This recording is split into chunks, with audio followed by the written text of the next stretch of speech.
right? So if something is properly structured in a moral manner, then you can do it over and over and over again without any degeneration.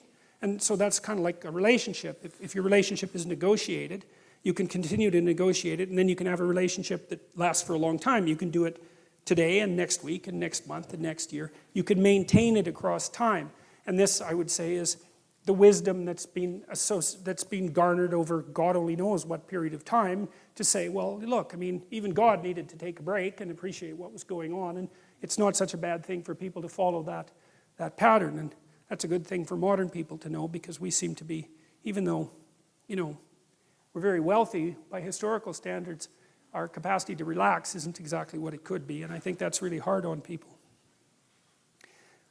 Okay, so I'm going to go over again the idea of the attributes of God. I talked about that a little bit last week, but I want to return to it because I think it's worth dwelling on a little bit, because we're trying to figure out what it is that people were trying to formulate when they were formulating these representations. And we've sort of come to the conclusion that there is an attempt to abstract out the nature of power from specific aspects of power, and there's some attempt to associate that with consciousness as that which gives rise to being itself, and there's some attempt to associate that consciousness with something that has a cosmic quality, whatever that might mean, and it's a statement that it has a cosmic quality rather than a discovery. It's a mere statement that there's something about consciousness that has world-generating significance, and also the implication that it's associated with human beings as well. It's a very interesting set of propositions, and I don't believe that they're simply refutable.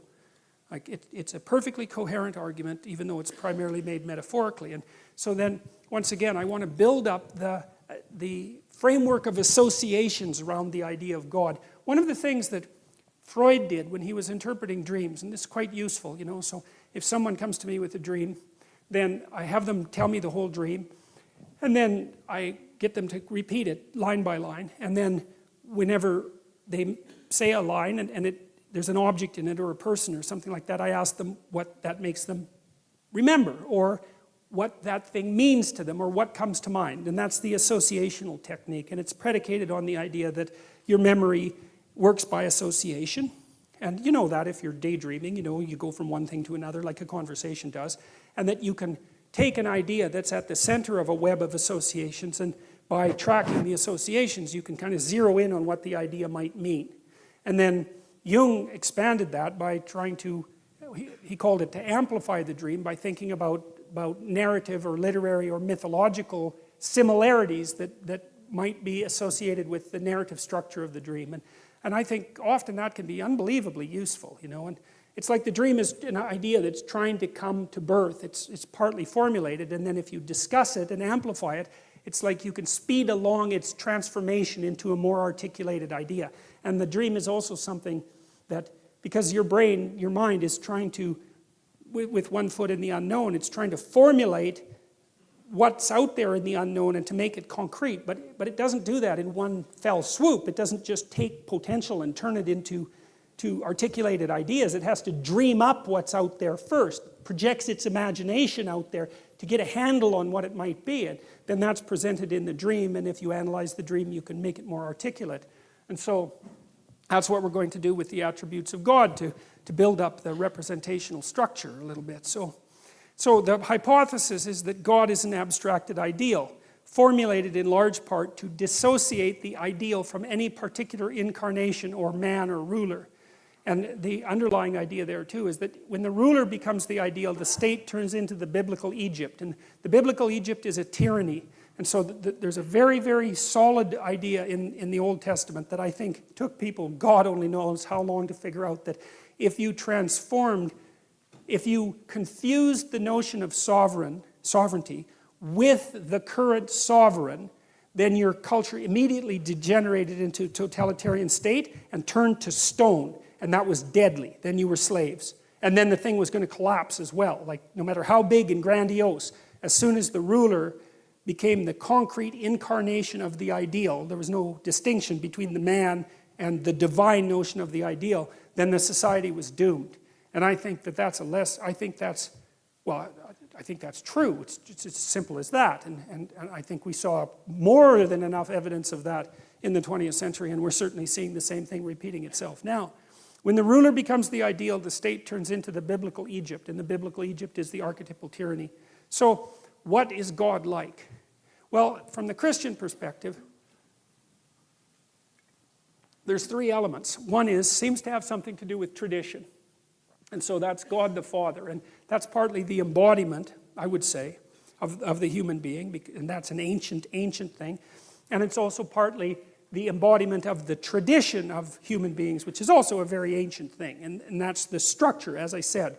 It's the structure that consciousness emerges from that enables us to grapple with the unknown as such. And then there's the intermediary between that and Christ, say, that's the Holy Spirit, that's that bird. And that's the Spirit in a more abstracted sense. And I would say that's probably as close as Christianity ever got to the notion of consciousness as such. You know, disembodied consciousness, something like that. And then there's the notion of the suffering individual. And that's a very complicated idea. And it's something like, so there's this idea, an old idea, and I believe this was originally a Jewish idea, that something with the attributes of God, omniscience, omnipresence, and omnipotence, lacks something. So it's like a Zen cone. It's a really interesting idea, because you think, well, what in the world can something like that lack? And the idea is limitation. So something that's everything lacks limitation. And that idea, like when I first encountered that, just blew me away. I thought it was such a brilliant realization that there are advantages to not being able to do things. Partly because it gives you something to do. I suppose that's a big part of it, right? Is if you had everything you wanted at every moment at your fingertips, well, there's nothing, there's no story. And it's funny, because that happened to Superman, the cartoon character. By the 1980s, he could juggle planets, and you could bounce like hydrogen bombs off him and be fine. And it's like everyone got bored because, well, what were you going to do to Superman? It's like you lob a hydrogen bomb at him and he just brushes it off and like combs his hair, and that's the end of that. And the whole cartoon series basically died because he didn't have any flaws. There's no story without the limitation. And I think that's an absolutely remarkable idea. And so part of the notion of Christ, and this is something that I puzzled over for a long time, and I learned a lot of this from Jung, is that there's idea in Christianity that there's consciousness as such, which in some sense is eternal. It stretches from the beginning of the time to the end of time, but it's this abstracted notion. But it lacks a certain kind of reality because it's not instantiated somewhere. It's not instantiated in a specific time and place in history. And so the idea of the Son, the third part of the Trinity, or one of the three parts of the Trinity, is the notion that tradition and consciousness as such also has to be embedded in history in a particular time and place. And so there's the archetypal embeddedness, and that would be the incarnation, and that's the perfect man, right, who accepts his mortality and acts in a virtuous manner. But it's the archetypal story of every individual as well. And there's a very strong strain in Christianity. I would say this is more pronounced in Orthodox Christianity, that the proper path of life is to take the tradition, let's say, and the spirit that's associated with consciousness as such, and to act it out in your life, in your own personal life, in a manner that's analogous to the manner in which Christ acted it out in his life. And what that means in part is the acceptance of the tragic preconditions of existence. And so that's partly betrayal, right? Betrayal by friends and by family and by the state. And it's partly punishment for sins that you did not commit, as well as the ones you did commit, and sometimes that's just a relief, but the arbitrary nature of justice, and also the fact of finitude. And the notion is that your duty, let's say, and the way to set things right in the cosmos is to accept that as a necessary precondition for being and to act virtuously despite that.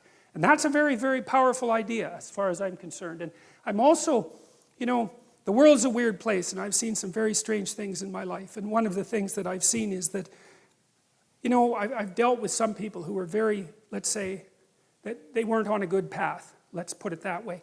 And one of the things that was really interesting about being around people like that, it was like almost like they were surrounded by a gravitational field of sorts. I'm speaking metaphorically, obviously. And their worldview was so warped and twisted that if you came within contact of them, you all of a sudden started to play a part in their drama. And it was almost inevitable. They would maneuver and manipulate and interpret in a way that made you into the villain in their story, no matter what it was that you wanted to do.